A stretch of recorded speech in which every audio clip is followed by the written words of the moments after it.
Makeup ആർട്ടിസ്റ്റുകളിൽ top നെയിമായിട്ട് നിൽക്കുവാണ്. പക്ഷേ ഇനി ഫ്യൂച്ചറിൽ ആഗ്രഹമുള്ള കാര്യങ്ങൾ എന്തൊക്കെയാണ്?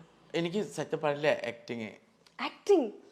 ഞാൻ ഒരു മൂവി ചെയ്ത് ശ്രീനാഥ് ബാസിന്റെ കൂടെ വികാരം പറഞ്ഞിട്ട് ഒരു movie. It's going to be might be release. I don't know. One of the like lead character with Basi. Really? Wow, super. It is very positive and very nice character. And main thing is me and Srinath Basi only. അടിപൊളി. So വലിയ long time wish ആയിരുന്നോ? Oh. അതായത് ഡാൻസറായി അന്ന് തിയേറ്ററിൽ വന്നപ്പം വെച്ചിരുന്ന ആഗ്രഹം ഇപ്പൊ സാധിച്ചു. ഞാൻ വിചാരിച്ചു ഒരു നല്ലൊരു കരിയർ സെറ്റ് ആയി കഴിഞ്ഞപ്പോ അതൊക്കെ മറന്നു എന്ന്. പക്ഷേ ഇറ്റ്സ് ഓൾവേസ് ദേർ അല്ലേ? And big most beautiful thing, one shot okay. So everyone like I was like very professional, long pinning manju chi but I did good job. And മലയാളത്തില് ഞാൻ dubbing ചെയ്ത്. നോർമലി സംസാരിക്കുന്ന ടൈമിൽ എൻ്റെ മലയാളം ഭയങ്കര തെറ്റുകളും ഉണ്ടാവും. പക്ഷെ കറക്റ്റ്ലി മലയാളം പാട്ടുകളുണ്ടെങ്കിൽ എനിക്ക് ആ കറക്റ്റ് വേർഡിങ്സ് എനിക്കറിയാം. ഡബിങ് ചെയ്ത ടൈമിൽ ഞാൻ കുറെ ശ്രദ്ധിച്ചിട്ട് ഞാൻ ചെയ്തിട്ടുള്ളൂ. പക്ഷെ പറയുന്നുണ്ട്. പക്ഷേ കുഴപ്പമില്ല, നാച്ചുറൽ ആയിട്ട് വരുന്നത് കേൾക്കാനൊരു രസമാണ്. കൊഞ്ചി കൊഞ്ചി.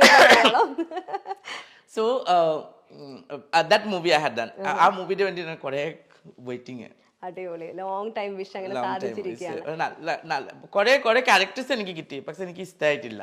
ഞാൻ കുറെ നോ പറഞ്ഞ് ഈ ക്യാരക്ടർ എനിക്ക് ഭയങ്കര ഇഷ്ടമായി. സോ ഈ ക്യാരക്ടർ മൂവി ചെയ്ത്. So that is my wish. And main wish like I wants to make my friends, my family, whoever with me, them to be happy. So then I'll be automatically happy. അവര് സന്തോഷം, നമ്മുടെ കൂടെയുള്ള സന്തോഷം നമുക്ക് സന്തോഷമാണല്ലോ അല്ലേ? അത് വളരെ കറക്റ്റ് ആയിട്ടുള്ള ഒരു പോയിന്റ് ആണ്. നമുക്ക് ഒറ്റയ്ക്ക് സന്തോഷം ചെയ്തിട്ട് നമുക്ക് ഷെയർ ആക്കുന്ന ഒരാൾ വേണ്ടേ? വേണ്ടേ? എന്താണ് അഭിപ്രായം? ആരെങ്കിലും വേണ്ടേ? സത്യം വേണം. സോ അതിനു വേണ്ടി നമ്മളുടെ കൂടെ ഇരിക്കുന്ന നമ്മളുടെ ഫ്രണ്ട്സ് ആയിക്കോട്ടെ, ഫാമിലി ആയിക്കോട്ടെ. ഓ കിട്ടില്ല, കിട്ടണില്ല. ഐ ലൈക്ക് എന്റെ ഡ്രീം ഞാൻ മഞ്ജു ചേച്ചിക്ക് എപ്പോഴും ഞങ്ങളും കൂടെ ഒന്ന് കേട്ടോ please. I want to get married to foreigners. ഓഹോ. ഒരു വലിയ വീട്, ലൈക്ക് ഒരു 2-3 കാർ ഡൗൺ സൈഡ്. മോർണിംഗ് ഞാൻ ഇങ്ങനെ ഒരു ഗൗൺ വെച്ചിട്ട്, ഒരു ലോങ് ഗൗൺ വെച്ചിട്ട് സ്റ്റെപ്സ് വരാം. ഭയങ്കര ഫിൽമി ഡ്രീം. Then താരെ നോക്കി, ഓ driver keep this car, okay? Now പോയിട്ട് പോയിട്ട് കുറെ ഷോപ്പിംഗ് ചെയ്യും. Please send a bill to my husband office. My things is like my money is my money, your money also my money, your money also my money. ചെറിയ ചെറിയ മോഹാണല്ലോ. എന്നിട്ട് ഏതെങ്കിലും ഒരു എന്റെ റിലേഷൻ ഉണ്ട്. He was an Assamese actor. Okay. So it was long time relation. So he got married last year. Friendship ഉണ്ടോ? We have a very good friendship. നമുക്ക് മനസ്സിനിണങ്ങിയ ഒരു ആള്, നമുക്ക് എല്ലാ കാര്യങ്ങളും ഷെയർ ചെയ്യാനും നമ്മളെ നന്നായിട്ട് മനസ്സിലാക്കുന്ന ഒരാളെ കിട്ടിയിട്ട് നഷ്ടപ്പെടുക എന്ന് പറയുന്നത് ഇപ്പൊ അറിയുന്ന പോലെ അത്ര സിമ്പിൾ ആയിട്ടുള്ള കാര്യമല്ലല്ലോ. നമുക്ക് കല്യാണം പറഞ്ഞില്ല ആ trade mark. I think we don't want if you have the respect and these things, you know. And nowadays normal girl and boys marriage is having many problem. അതെ അല്ലേ? So that is natural marriage. And marriage പറഞ്ഞ ഒരു കാര്യം ചെറിയ കാര്യമല്ല. നമുക്ക് കുട്ടിക്കല്ലിന് വേണ്ടി നമ്മൾ കുറേ കല്യാണം കഴിച്ചിട്ട് നമുക്ക് കാണിക്കാം മീഡിയയിൽ ഇങ്ങനെ അങ്ങനെയാണ് നമ്മൾ കല്യാണം കഴിച്ച്. പക്ഷെ അതാ കൊണ്ടുപോകാൻ വേണ്ടി ആ guts, that is the reason എനിക്ക് ആ സൂര്യാദ ഇസന്റെ കൂടി ഭയങ്കര റെസ്പെക്ട് ഉണ്ടോ. അതെന്റെ പേര് കറക്റ്റ് ഫാമിലി രീതിയിലേക്ക് കൊണ്ടുപോകണം. സോ ആ രീതിയിലേക്ക് കൊണ്ടുപോകണം. പക്ഷെ എനിക്ക് ഭയങ്കര പേടി.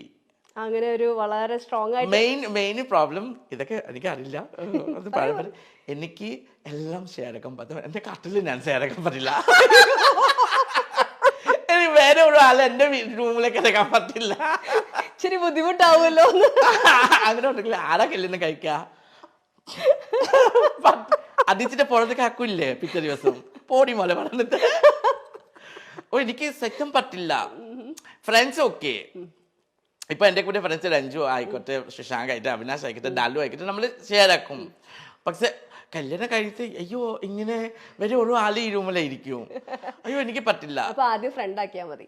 അയ്യോ പിന്നെ കല്യാണം കഴിച്ച ഹസ്ബൻഡ് ഫ്രണ്ട് അല്ലെന്ന്. ഇനി ഫ്രണ്ടിനെ കല്യാണം കഴിച്ചാൽ ഹസ്ബൻഡ് ഔട്ട്. അതൊക്കെ സെറ്റും നടക്കില്ല. എനിക്ക് രാത്രി മെയിൻ പ്രോബ്ലം, എനിക്ക് പില്ലോസ്, ഞാൻ അങ്ങോട്ടും ഇങ്ങോട്ടും കുറെ പില്ലോസ് എനിക്ക് വേണം കട്ടിലെ. അല്ലെങ്കിൽ ഞാൻ രാത്രി വീടിനോട് എന്റെ സ്വഭാവമുണ്ട്. ഒരു ദിവസം രഞ്ജിന്റെ വീട്ടിലെ ഞാൻ എനിക്ക് മറക്കില്ല. രാത്രി നമ്മൾ 2 പേരെ കിടക്കുന്നത്. രഞ്ജിന്റെ വിൻഡോവും പിന്നെ ആ ജലനും പിന്നെ ആ കട്ടിലിന്റെ കുറച്ച് ഗ്യാപ്പ്, ചെറിയൊരു ഗ്യാപ്പ് ഉണ്ടോ. രാത്രി ഞാൻ അവന്റെ വീടിനെ രഞ്ജു ലൈറ്റ് ഇടിച്ചിട്ട് നോക്കി നാളെ കാണാൻ എവിടെയായിട്ട് മോളെ ഞാൻ പറഞ്ഞ രഞ്ജു വലിച്ചിട്ട് പുറത്തേക്കാക്കാൻ പറ്റുന്ന സ്ഥലം ചെറിയ സ്ഥലത്ത് കൂടി എത്ര വേണ്ടി ഇത് കട്ടിലുണ്ടായിട്ട് ഉറക്കാൻ വേണ്ടിട്ട് എനിക്ക് ഈ സ്ഥലം മാത്രം കിട്ടിട്ട്. So I need A space and plus this കല്യാണം പറഞ്ഞ ഒബ്വിയസ്ലി കുറെ ഈ ഡ്രീം ഇതേപോലെ റിലേഷൻഷിപ്പിൽ ആരോടെങ്കിലും പറഞ്ഞിട്ടുണ്ട് എനിക്ക് ഇങ്ങനെ ഒരു പ്രശ്നം ഉണ്ടെന്ന്? ആ വഴിക്ക് പോയിട്ടുണ്ട്? അല്ല, ലോങ് ഡിസ്റ്റൻസ് അല്ലേ. അല്ല അങ്ങനെയല്ല പറയാം, ഞാൻ ഇങ്ങനെയൊക്കെയാണ് കല്യാണം കഴിഞ്ഞാൽ ഇങ്ങനെ ഒരു പ്രശ്നം ഉണ്ട്. അല്ല, കല്യാണം കഴിക്കുന്നുണ്ടെങ്കിൽ എനിക്ക് 2 സാധനം ഉറപ്പായിട്ട് എനിക്ക് വേണം. എനിക്ക് ഏത് ദിവസം എനിക്ക് ജ്വല്ലറി ഭയങ്കര തോന്നും, ആ ദിവസം എനിക്ക് ഗോൾഡ് കടയിൽ കൊണ്ടുപോകണം. അല്ലെങ്കിൽ ഞാൻ പ്രശ്നമാക്കും. Too demanding. That is I don't know. എനിക്ക് സാരിയും ജ്വല്ലറി അതൊക്കെ ഇട്ടിട്ടില്ലെങ്കിൽ എനിക്ക് ആവശ്യമില്ല. പറച്ചില് മാത്രമല്ലേ ഉള്ളൂ, ഇതൊന്നും കാര്യമായിട്ട് യൂസ് ചെയ്യുന്നത് ഞാൻ കണ്ടിട്ടില്ലല്ലോ. വളരെ സിമ്പിൾ ആയിട്ടുള്ള ഡ്രസ്സൊക്കെ ഇട്ട് വളരെ മിനിമൽ മേക്കപ്പിലാണല്ലോ ആൾ ശരിക്കും നടക്കുന്നത്. പക്ഷെ ജ്വല്ലറി ഇട്ടില്ല ഞാൻ കളക്ട് ചെയ്യും. കളക്ട് ചെയ്യും. ആണോ? ഭയങ്കര ഇഷ്ടമാണ്. എന്റെ അമ്മന്റെ സ്വഭാവം പോലെ. എന്റെ mummy wearing might be 7-6 rupees earring. ആ സൈക്കിളിൽ വന്നല്ലേ ആൾക്കാർ, ആ സാധനം വാങ്ങിച്ചു തരും. കളക്ഷൻ ഈ പേഴ്സണൽ കളക്ഷൻ കാണാൻ വരുന്നുണ്ട് കേട്ടോ. എന്തൊക്കെയാണ് അത് നമുക്ക് ഒരു ഹോം ടൂർ ചെയ്യാം.